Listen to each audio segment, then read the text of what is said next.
এখানে যে আমাদের রয়েছে ক্লোস আর মুলার, এরা দুইজনই কিন্তু ব্রাজিলের যে 7 গোলের ব্যাপারটা ছিল, এনারা দুজনই ছিল সেই গোলের নায়ক।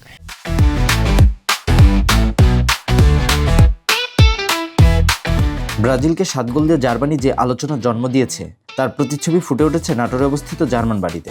ফুটবলের প্রতি ভালোবাসা কতটা গভীর হতে পারে তার উত্তর মিলবে নাটোরের এই 3 বিঘা জায়গা জুড়ে অবস্থিত জার্মান বাড়িতে।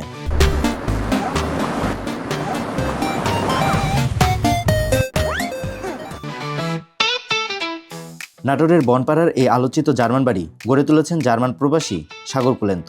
আর এই বাড়ি দেখতে ভিড় করছেন দর্শনার্থীরা। এই জায়গাটা সম্পূর্ণ জার্মানির বিষয়ে যে উল্লেখ করা হয়েছে, ওয়ার্ল্ড কাপের যেসব খেলোয়াড়রা সবার ছবি এখানে রয়েছে। আমি একজন জার্মান সমর্থক হিসেবে আজকে ছুটির দিন, আমি একজন ব্যাংকার, খুব সকালবেলায় ঘুম থেকে উঠে এটা দেখার উদ্দেশ্যে এখানে আসা।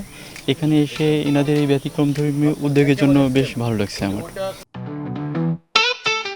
বাড়ির দেয়াল থেকে শুরু করে 2 শতাধিক গাছ, এমনকি ফুটবলের মাঠও সাজানো হয়েছে জার্মান পতাকার আদলে। আমি মেইনলি আর্জেন্টিনার ফ্যান। আমি আসছি এখানে অ্যাকচুয়ালি জার্মানির যে বাসাটা হয়েছে এটা দেখতে। আর মেইনলি আরও আসার কারণ হচ্ছে এখানে যে আমাদের রয়েছে ক্লোস আর মুলার, এরা দুইজনই কিন্তু ব্রাজিলের যে 7 গোলের ব্যাপারটা ছিল, এনারা দুজনই ছিল সেই গোলের নায়ক।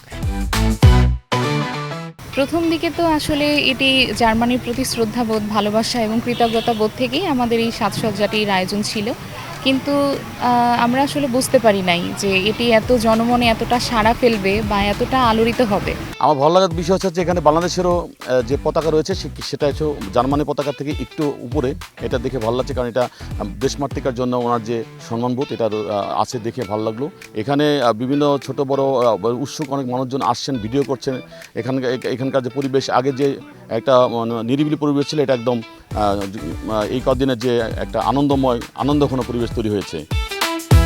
বিশ্বকাপের উন্মাদনার মাঝেই আলোচিত এই জার্মান বাড়ি শুধু এখন একটি বাড়ি নয়, ফুটবল প্রেমীদের জন্য হয়ে উঠেছে এক নতুন আকর্ষণ, যেখানে দল ভিন্ন হলেও মিলেমিশে আছে ফুটবলের প্রতি ভালোবাসা।